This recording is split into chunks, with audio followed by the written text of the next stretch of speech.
Welcome back to the Independent Republic of Mike Graham. Renowned BBC DJ Steve Wright has tragically died at the age of 69. Announcing the news in the last few moments, his family said, "It is with deep sorrow and profound regret that we announce the passing of our beloved Steve Wright, as we all grieve. The family requests privacy at this immensely difficult time." Steve Wright will be best remembered for presenting BBC Radio 1 and Radio 2 for more than 4 decades, as well as fronting TV shows, including Top of the Pops. Let's take a listen.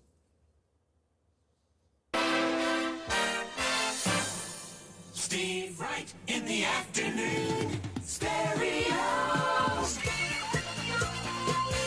Radio 1. Bank holiday Monday afternoon. This is Steve Wright in the afternoon.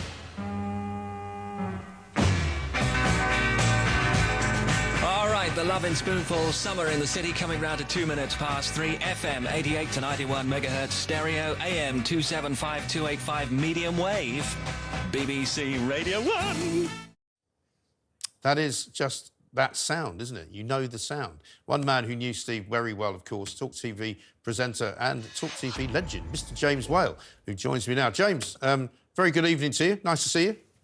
Hi, Mike. Yeah, so, I mean, you hear those jingles, you hear those words, you hear that voice. It's pretty much familiar to everybody, really, isn't it?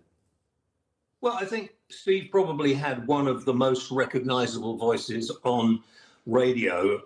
Steve and I kind of started out on commercial radio at the same time. Excuse me, I've got a bit of a husky voice today. He was just a nice bloke. He was quite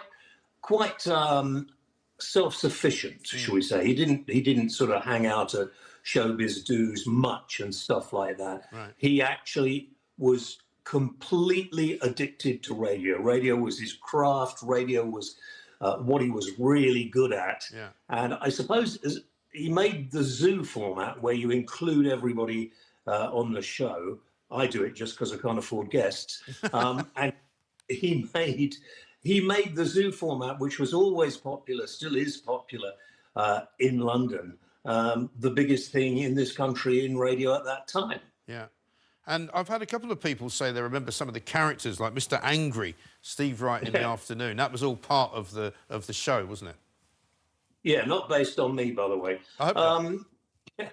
I appeared on his show quite a few times, and he used to spend an enormous amount of time actually recording bits, rehearsing bits with the rest of the team, so that he could drop them in during the show. He was an absolute professional. Yes, I've been hearing that he would be in the studio at sort of 10 in the morning for a show at 2. I mean, you and I just rock up about 5 minutes before and go with it. Don't tell everybody that. But, I mean, what a character, and terribly sad for his family, of course. But I mean, also, it should be mentioned that, you know, he's one of those that the BBC kind of cast adrift in a very, very nasty and not very pleasant way. Yeah, no, the BBC management have a habit of doing that. And a lot of people in radio think that if they say we're not going to employ you anymore, which none of us have the right to a job, as Steve used to say, you're only as good as the last show you've done. But very often they won't allow you to go on and say, well, I've had a great time, this is my last show.